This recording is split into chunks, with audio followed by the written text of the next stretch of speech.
7 दिनों से एक परिवार जो कि घर के अंदर कैद हो जाता है, जिसमें कि 6 लोग होते हैं। अब 7 दिन बाद क्या होता है दोस्तों, उन 6 लोगों में से 2 लोगों की मौत हो जाती है, बाकी 4 लोग पूरी तरह से पागल हो जाते हैं। अब जैसे ही गांव वाले लोगों को ये वाली बात पता चलती है तो इस बात की जानकारी लेते हैं कि हुआ क्या था। दरअसल ये 6 लोग घर के अंदर एक तांत्रिक क्रिया कर रहे थे और उसी के चलते इन लोगों की मौत हो जाती है। दरअसल होता क्या है दोस्तों, चाहे हिंदू हो, चाहे मुसलमान हो, चाहे किसी भी जाति धर्म का हो, ये लोग क्या करते हैं, थोड़े से लालच के चक्कर में बहुत से बाबा तांत्रिकों के पास पहुंच जाते हैं। वो इनको ऐसी क्रिया प्रतिक्रिया बताते हैं, जब लोग इनको फॉलो करते हैं तो ये लोग मौत की ओर आगे भागने लगते हैं। दोस्तों, कहानी शुरू करने से पहले मैं आपसे बस यही कहना चाहूँगा कि अगर आप चैनल पर नए हैं तो चैनल को सब्सक्राइब कर दीजिएगा, ताकि रोज़ाना शाम को 8 बजे मैं आपके लिए एक सच्ची घटना की कहानी लेकर आ सकूँ। नमस्कार दोस्तों, मैं गौरव शर्मा और आप देख रहे हैं गौरव शर्मा सफ़र। दोस्तों, आज की जो सच्ची घटना मैं आपको सुनाने जा रहा हूँ, ये छत्तीसगढ़ के शक्ति जिले की है और यहाँ पर एक गांव पड़ता है तांदडुड़ी गांव, जो कि बिराजदार थाने में पड़ता है। अब दोस्तों, होता क्या है, इस गांव में 19 अक्टूबर 2024 को सभी लोग अपना अपना काम अच्छी तरह से कर रहे थे, लेकिन अचानक से शाम को लगभग 5-6 बजे के आसपास एक घर में से बहुत ज़ोर ज़ोर से चीखने चिल्लाने की आवाज़ें आ रही थीं। अब जैसे ही उस घर में से चीखने चिल्लाने की आवाज़ें आईं तो लोग देखते हैं कि इस घर में आखिर हुआ क्या, और गांव के लोग क्या है आपस में बातें करने लगते हैं। दरअसल दोस्तों, गांव में क्या होता है, एक खासियत होती है अच्छी कि गांव में किसके घर पे कौन आ रहा है ज़्यादातर लोगों को पता होता है। तो वो लोग कहते हैं लगभग 5-6 दिन हो गए इनके घर में से ना कोई बाहर आता हुआ दिखा है और ना ही कोई अंदर जाता हुआ दिखा है। गांव के लोग कहते हैं ना तो हमने इनके किसी बच्चे को देखा है अंदर आते हुए, ना बेटा ना बेटी, और जो अंदर प्रीत बाई रहती हैं जो इनकी माँ है, उनको भी किसी ने नहीं देखा। अब दोस्तों, गांव के लोगों को होने लग जाती है चिंता कि आखिर इस घर में हो क्या रहा है। अब वो क्या करते हैं, जो बाई थी उसके जो पड़ोसी थे उनके पास प्रीत बाई के जो भतीजा था उसका फ़ोन नंबर था। अब उसको फ़ोन करते हैं और कहते हैं कि जो तुम्हारी बाई है उनके घर में से लगभग 5-7 दिन से किसी को ना तो बाहर आते हुए देखा है और ना ही अंदर जाते हुए देखा है। तो तुम ऐसा करो, जल्दी से आ जाओ, क्योंकि इनके घर में से ज़ोर ज़ोर से चीखने चिल्लाने की आवाज़ें आ रही हैं। अब अंदर क्या हो रहा है ये हमको नहीं पता। अब भतीजा भी तुरंत अपनी बाई के घर पे आता है, यानी कि अपनी चाची के घर पे आता है। अब दरवाज़ा खटखटाता है, वो दरवाज़ा खुलवाने की कोशिश करता है, लेकिन अंदर से जो उसकी चाची होती है यानी कि प्रीत बाई उसको बताती है कि अंदर पूजा चल रही है और इस समय मैं दरवाज़ा नहीं खोल सकती।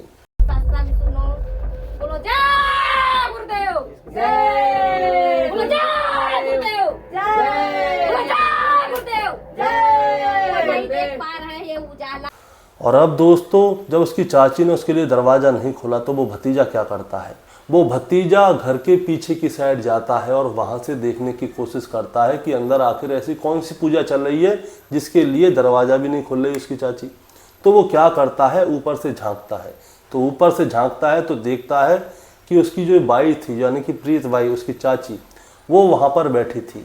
उसके सामने उसकी 2 बेटियाँ बैठी थीं और उसका एक बेटा बैठा था। अब 2 बेटियां और एक बेटा बैठा था, लेकिन उसके 2 बेटे नहीं दिख रहे थे।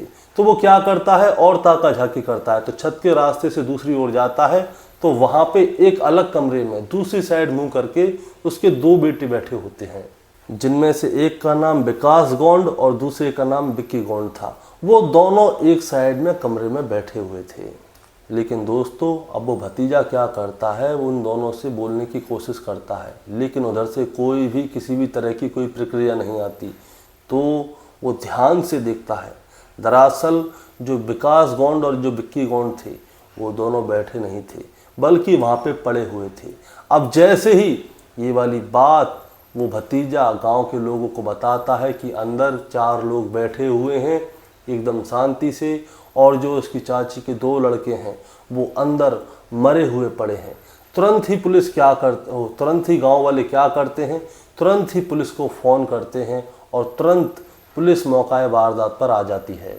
अब पुलिस मौका वारदात पर आती है और उस दरवाजे को तोड़ती है और घर के अंदर प्रवेश करती है। तो देखते हैं जो उसकी चाची थी यानी कि जो बाई थी वो घर के आंगन में बैठी हुई थी और उसके सामने एक बाबा की बड़ी सी फोटो लगी हुई थी और उसके सामने यानी कि उसकी बगल में ही उसकी दोनों बेटियां बैठी हुई थीं, जिनमें कि एक की उम्र 18 साल थी और दूसरी की उम्र 21 साल थी। और दोस्तों, जो उनकी बेटियां बैठी हुई थीं उन दोनों ने अपने सर के ऊपर कपड़ा ओढ़ा हुआ था और सामने ही उनका बेटा बैठा हुआ था। अब जैसे ही पुलिस वाले और गांव वाले घर के अंदर जाते हैं तो जो उनकी माँ थी यानी कि बाई, वो ज़ोर ज़ोर से चीखती है और चिल्लाती है और वो उनसे कहती है कि तुम लोग यहाँ पे अंदर ज़्यादा मत आओ क्योंकि यहाँ पर प्रेत बैठे हुए हैं, और तुम लोग भी यहाँ पर चुपचाप बैठ जाओ क्योंकि यहाँ पर संकीर्तन चल रहा है और प्रक्रिया चल रही है यानी कि पूजा चल रही है। अब गांव वाले उन लोगों को देखते हैं तो थोड़े हैरान से होते हैं कि ये लोग आखिर ऐसे बैठे क्यों हैं। अब क्या होता है, गांव वाले अंदर कमरे में जाते हैं जहाँ पे कि विकास गौंड और विकी गौंड बैठे थे। अब वो तुरंत उन दोनों को चेक करते हैं कि आखिर क्या हुआ, ये क्यों नहीं बोल रहे। तो पता चलता है कि इन दोनों की मौत तो बहुत पहले हो चुकी है और इन दोनों की जो लाशें हैं वो अकड़ी पड़ी थी। हो सकता है कि इन दोनों की मौत को 2-4 दिन भी हो गए हों। अब दोस्तों, पुलिस क्या करती है, जो इनके 2 बेटे होते हैं उनकी लाश को तुरंत हिरासत में लेती है और पोस्टमार्टम के लिए भेजती है।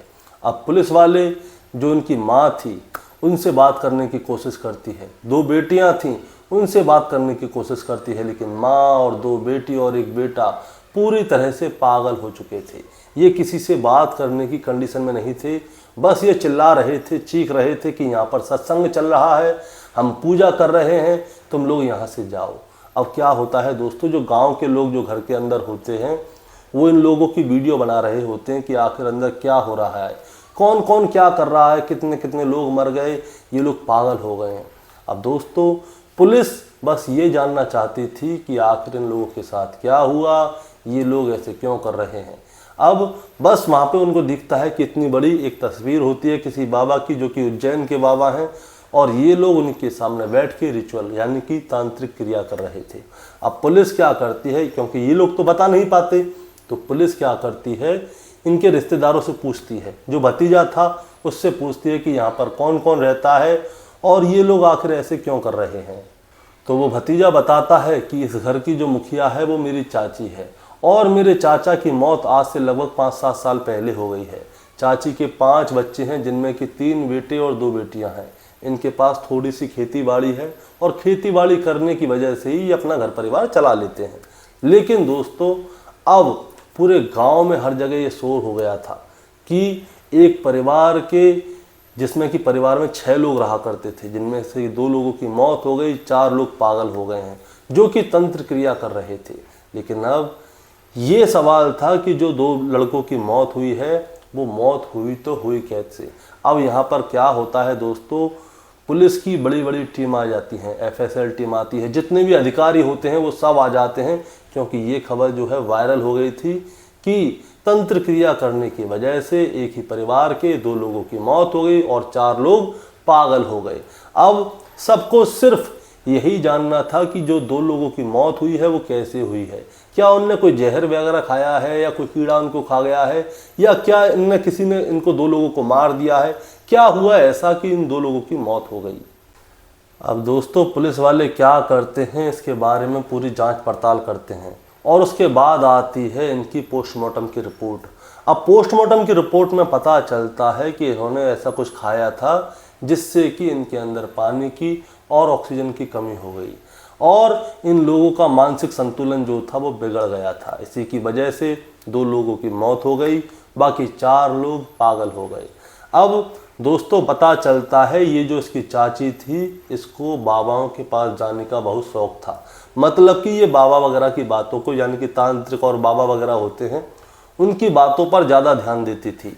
अब ये एक बाबा के पास पहुंच जाती है, इसकी कोई साथ वाली इसको ले गई होगी, उज्जैन में कोई बाबा है, उनके पास इनको लेके जाती है। तो उस बाबा की बात इसको समझ में आ जाती है और वो बाबा इसको एक तरीका बताता है। वो कहता है कि अगर तुम इस प्रक्रिया से ये जाप करोगी तो तुम्हारे सारे बंद हुए काम, यानी कि जितने भी काम तुम्हारे बिगड़े हैं वो सारे बन जाएंगे, तुम्हारे पास बहुत सारा पैसा आ जाएगा, बच्चों की नौकरी लग जाएगी, प्रॉपर्टी हो जाएगी।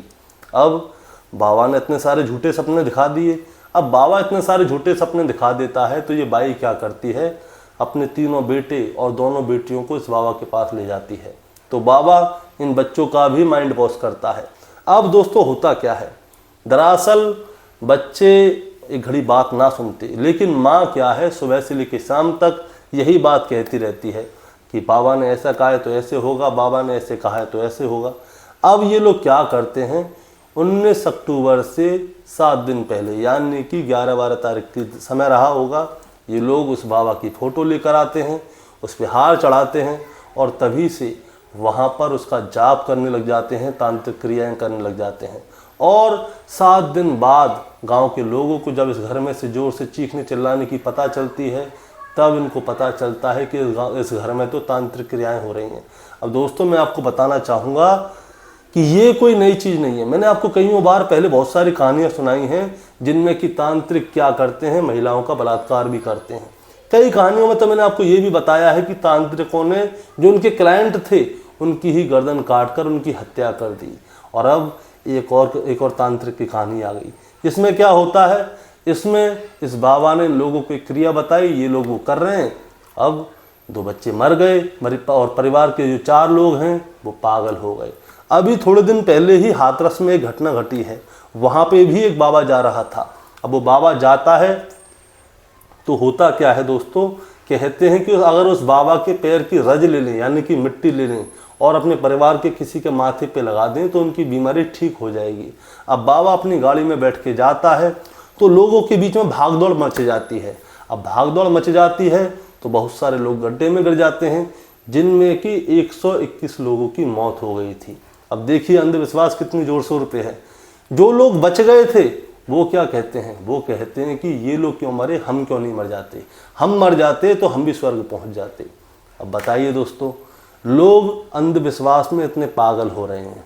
अब मैं आपको बताना चाहूँगा, अगर आपको अंधविश्वास करना है तो सिर्फ एक ही इंसान पर कीजिए, पहला भगवान और दूसरा अपने ऊपर। बस ये 2 ही हैं जो कुछ कर सकते हैं, बाकी कोई कुछ नहीं कर सकता। अगर आपके अंदर हिम्मत है तो आप पैसे कमा सकते हैं, संपत्ति भी कमा सकते हैं। बस भगवान पे भरोसा रखिए और अपनी मेहनत में कोई कमी मत छोड़िए। दोस्तों आपको क्या कहना है इस कहानी के बारे में, आप ज़रा हमें कमेंट में बताइए। चैनल पे नए हैं तो सब्सक्राइब करके जाइए ताकि रोज़ाना शाम को 8 बजे हम आपके लिए एक सच्ची घटना की कहानी लेकर आ सकें। नमस्कार।